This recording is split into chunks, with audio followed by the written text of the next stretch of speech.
Bosses, welcome back to my channel, and today I'm going to show you how to make money building luxury homes. Hey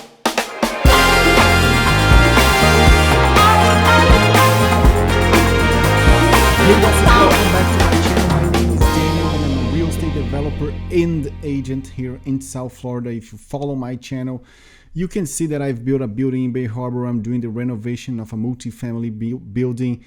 And I just finished a house in Lighthouse Point, and we are in the process of refinancing the construction of a luxury home in Hollywood. And today I'm going to show you the exactly spreadsheet that I use to make my first analysis when I have a property, when I have a lot that I think that could be developed. So I'm going to switch the camera to actually my spreadsheet so I can go over everything with you. And this is my spreadsheet. I'm going to zoom in here for you, and my spreadsheet, as you can see, it's divided in different blocks, and I'm going to show you each one of it right now. So in this first side, I have the main information about the property, the land, the size, the buildable, the gross construction, the ratio between the construction and whatever you can build, which is the construction and the AC area, because in the end, that's what's matter to define the selling price. Here we have how much you're going to sell it for. And here we have a timeline. And if you have any financial cost, this where you're going to put it. So this is the main information from the property. After that, everything that is highlighted, it's something that you are going to, that you can edit to put your own values. And here we are going to have all the budget for the property. Okay, so first of all is the land. It comes from here. And then we have the hard cost, which I divide in 4 categories. We have the actual construction, the budget for the property that you want to build, the site work if needed. Usually this happens when you have some kind of, actually let me do something. Let me put, let me see if this work right here. Yeah, I'm going to put my face right here so you can look at me while I'll talk. So the site work usually happen when you're developing like a multi-family complex with more than one house, or even a building like townhouses, or you bought a lot and you have and you can build like 5, 6, 10, 20, 100 houses in the same lot.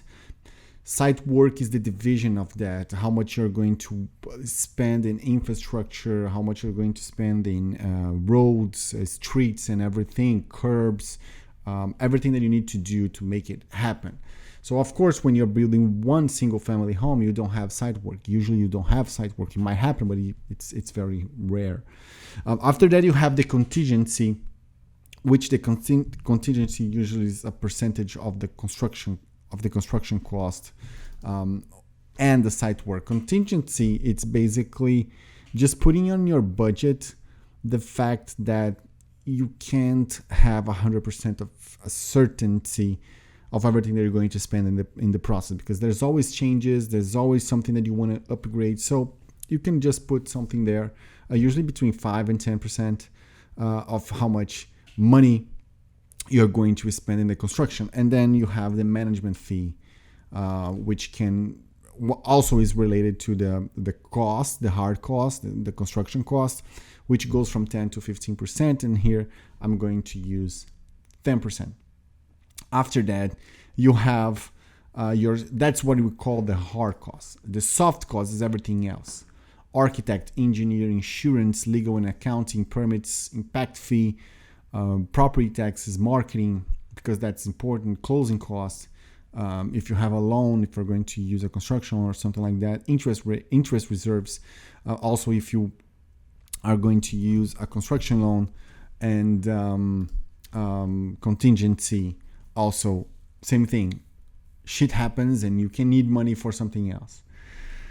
So the architect, it varies. I know that for a house this size, it's going to cost between $100,000 and $150,000. That includes all the plans, including the engineer. That's why the engineer here it's zero. But if you want to, you can divide both.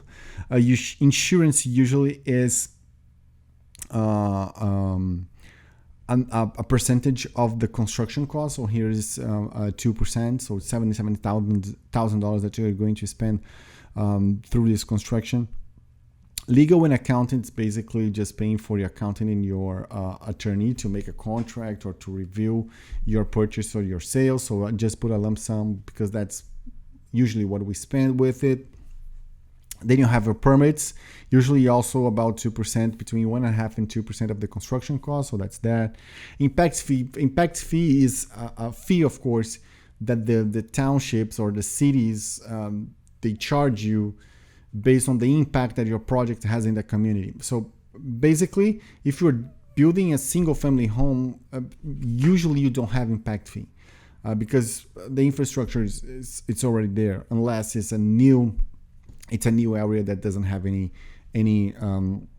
infrastructure. But if you are building a townhome complex or even a lot where you're going to put 2, 3, or 4 or 5 single family homes, then probably you're going to have an impact fee because the city will need more sewage, the city will need more, you have to pay for the FPL or the electricity company to put the cables, or even the impact that development will cause in the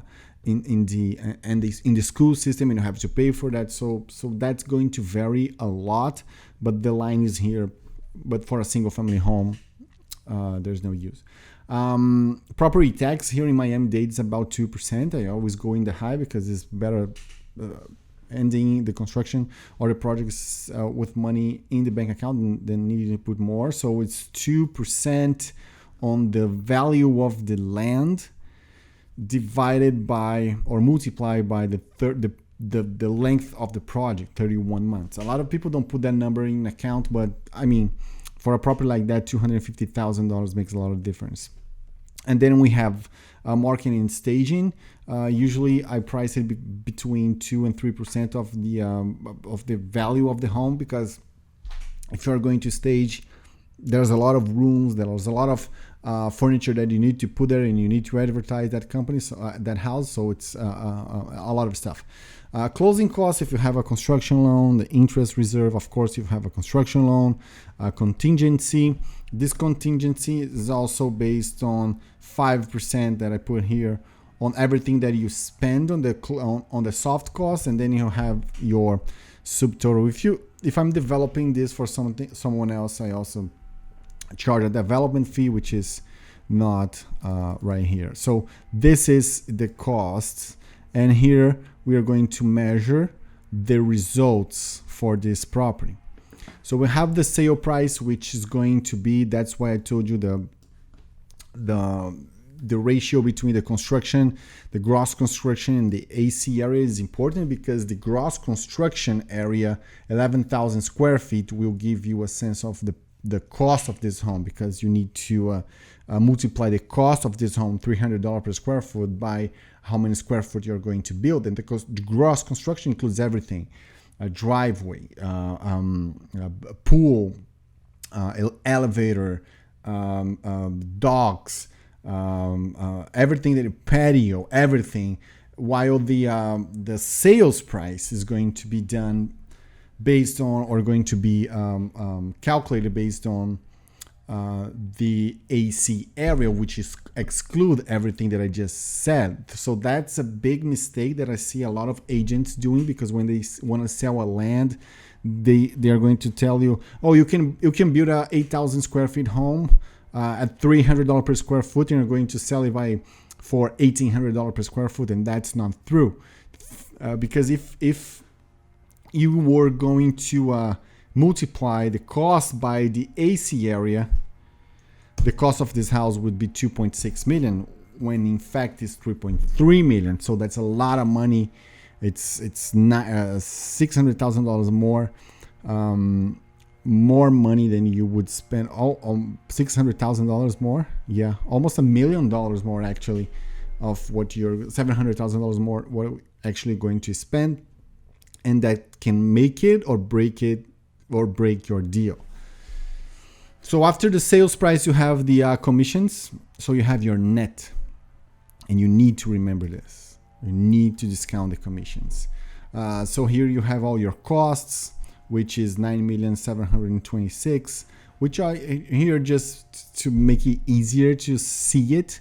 It's land, hard costs, and soft costs, because I like to make it everything separate. So you have your gross result. Okay, why gross? Because it's operational result, because it's pre-tax. So you're going to have a profit of $5 million, $5.3 million in this house that is sold for $1,800 per square foot. So you're going to invest $9 million and you're going to sell for $16 million, but you take care of your costs, you're making $5.3 million. And then we have this summary. Okay, the equity, how much money you put, regardless of how much it costs, is how much money you put. And you can ask me, well, what's the difference between the cost and how much money you put? Because if you use a construction loan, you're not going to put all the money for the cost. You're going to put a fraction of it, and that can affect your results in two ways. Number one, you will need less money, so your ROI tends to be higher, but your profit, your number, the money that actually entered in your pocket is lower, because now you need to pay interest. And I'm going to show you an example right away. So if you invest 9 million and you make 5 million, then you have a 54% ROI, which is an annual return based on this of 18.4%. based on the 31 month here for the schedule, which we define it here as 6 months to approve and plan the project, 12 months construction, 12 months to sale, plus 1 month of closing. The way the market it is right now, you're probably going to sell it faster, at least here in South Florida, for single family home in the right neighborhoods, but that's conservative. Always play the conservative side. And let me show you here what changes when you put that you're doing a construction loan. So take this number. Right now, the cost of this property is 9.7 million. So let's say you're going to have a construction loan. So if you have a construction loan and the broker is going to charge you 3 points and an 8% interest rate, okay, you're going to have here, okay, it should be here. You're going to have a construction loan of, this is going to come from here.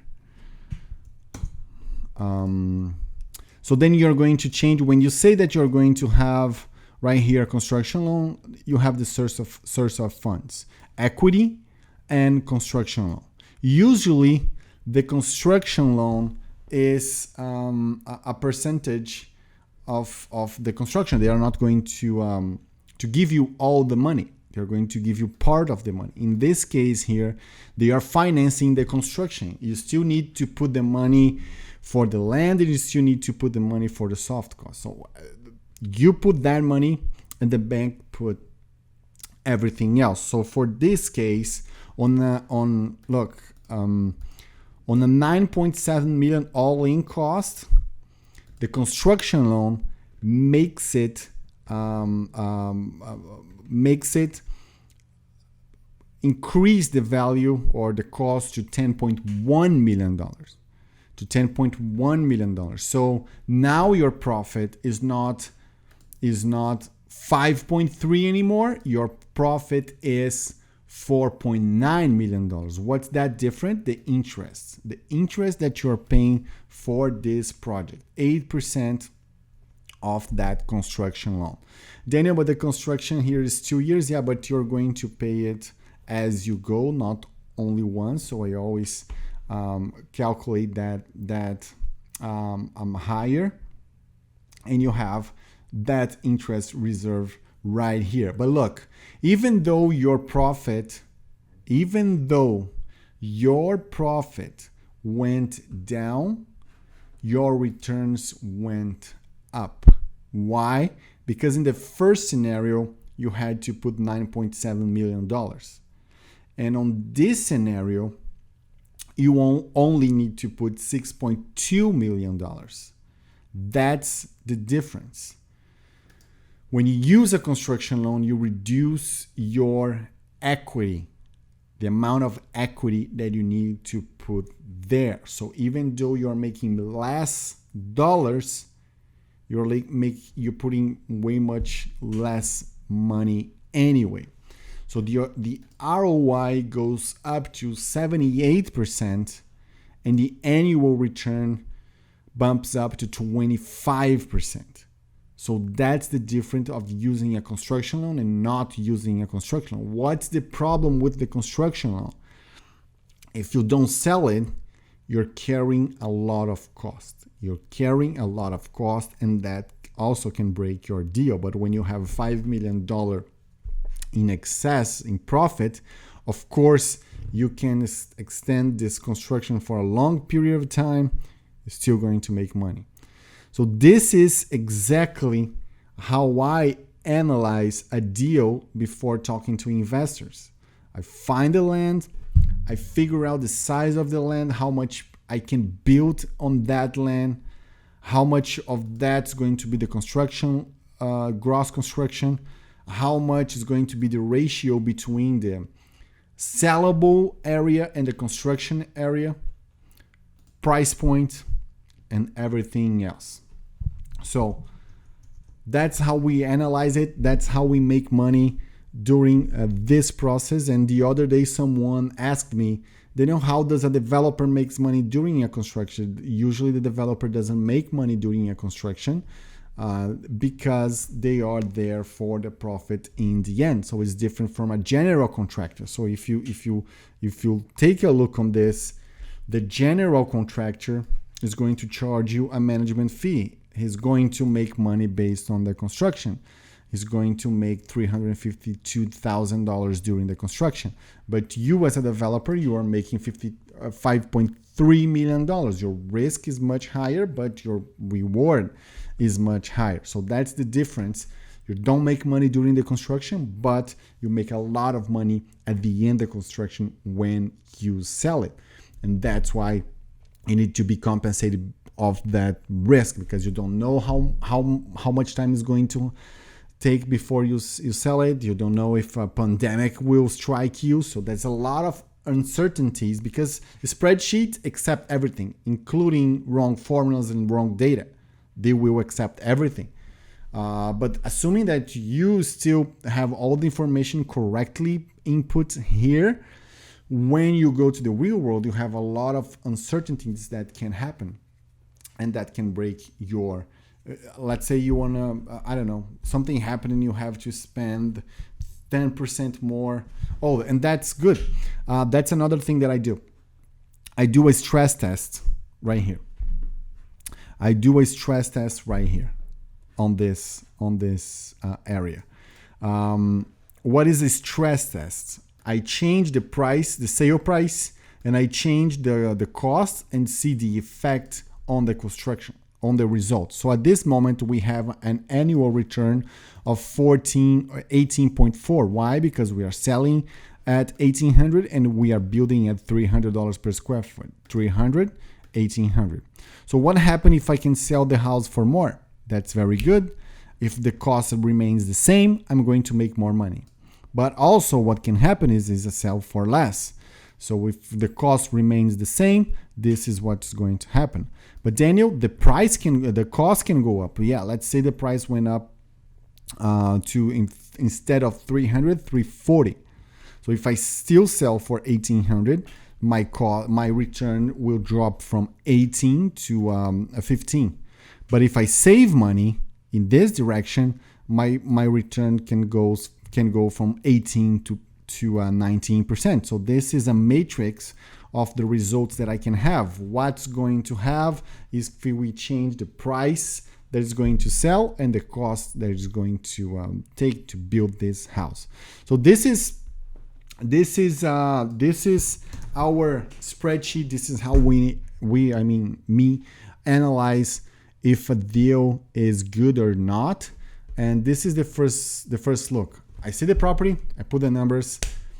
If this is green, I'll move forward. If it isn't, I don't waste my time.